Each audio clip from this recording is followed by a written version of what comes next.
सभी को नमस्कार। 9th ज्योग्राफी की क्लास में आपका स्वागत है। जैसा कि आप जानते हैं, हम लेसन 3 लेसन का नाम है अपवाह पर चल रहे थे। लेसन को हमने 2 भागों में जान लिया। आज हम भाग तीसरा बनाने जा रहे हैं। तीसरे भाग में हम जानेंगे प्रायद्वीपीय पठार की नदियों के बारे में। देखिए, प्रायद्वीपीय पठार से निकलने वाली नदी है महानदी, गोदावरी, कृष्णा, कावेरी, नर्मदा और ताप्ती नदी। इनके बारे में हम जानेंगे। इसके साथ ही हम जानेंगे कि इनकी क्या विशेषताएं हैं। हिमालय की नदियां और प्रायद्वीपीय पठार की नदियों में क्या अंतर है। पूर्व की ओर बहने वाली और पश्चिम की ओर बहने वाली नदियों में क्या अंतर है। तो चलिए शुरू करते हैं हम अपना टॉपिक। चलिए, 9th ज्योग्राफी लेसन 3, लेसन का नाम है अपवाह, भाग भी 3। देखिए, पिछले भाग में हमने हिमालय की नदियों के बारे में जाना था कि हिमालय की नदियां कहाँ से निकलती हैं, उनकी क्या विशेषताएं हैं, कौन कौन सी नदियां हैं, हिमालय की नदियों से हमें क्या लाभ हो रहे हैं। आज जो हम जानेंगे वो है प्रायद्वीपीय पठार की नदियां। देखिए, प्रायद्वीपीय जल निकासी व्यवस्था जो है वो हिमालय की जल निकासी व्यवस्था से पुरानी है। मोटे तौर पर ये उथली घाटियाँ और नदी हैं जो इनकी परिपक्वता से इन्हें देखा जा सकता है। पश्चिमी घाट जो कि पश्चिमी तट के पास है, प्रायद्वीपीय नदियों के पानी को बांटने का काम करता है, जिससे पानी एक ओर तो बंगाल की खाड़ी में, दूसरा अरब सागर में बट जाता है। नर्मदा और तापी को छोड़कर अधिकांश प्रायद्वीपीय नदियां पश्चिम से पूर्व की ओर बहती हैं। तो चलिए सबसे पहले हम देख लेते हैं इसकी प्रमुख नदियां कौन सी हैं। सबसे पहले महानदी, गोदावरी, कृष्णा, कावेरी, नर्मदा और ताप्ती नदी। चलिए देखते हैं सबसे पहले नर्मदा नदी को।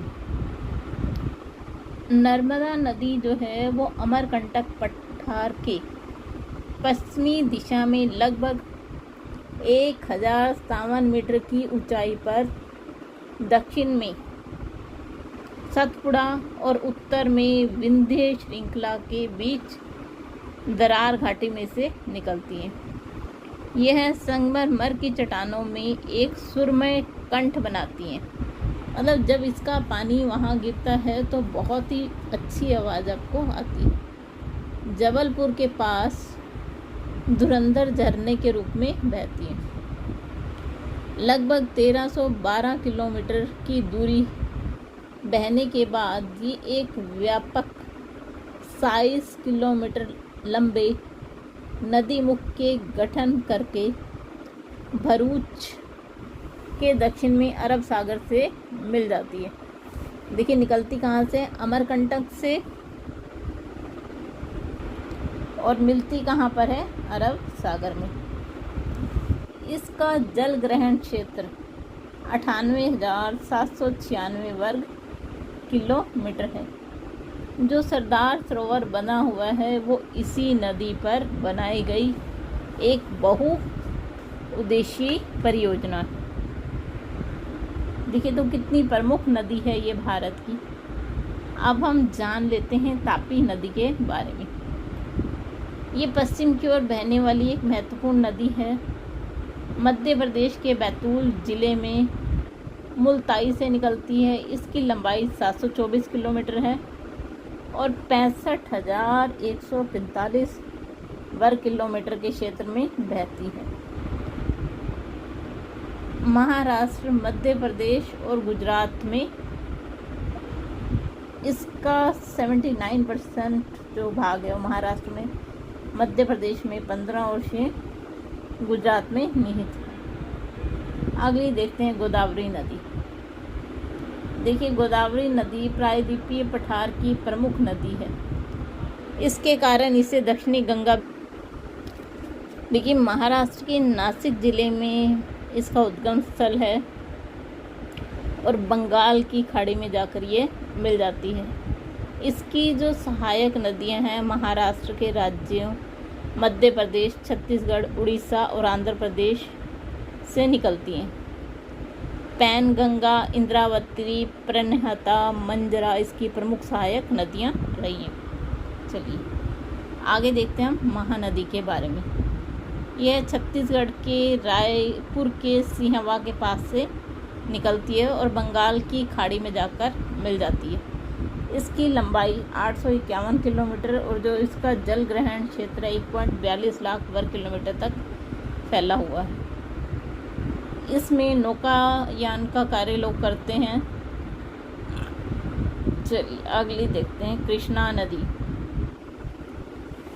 देखिए जो कृष्णा नदी है वो दूसरी सबसे बड़ी पूर्वी प्रायद्वीपीय नदी है जो सह्याद्री में महाबलेश्वर के निकट से निकलकर बहती है।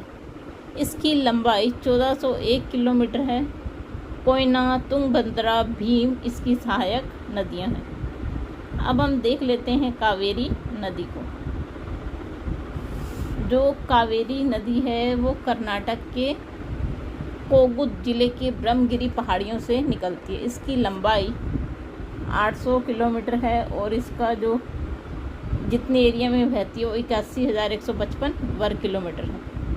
यह अन्य प्रायद्वीपीय नदियों की तुलना में कम अस्थिरता के साथ साल भर बहती रहती है।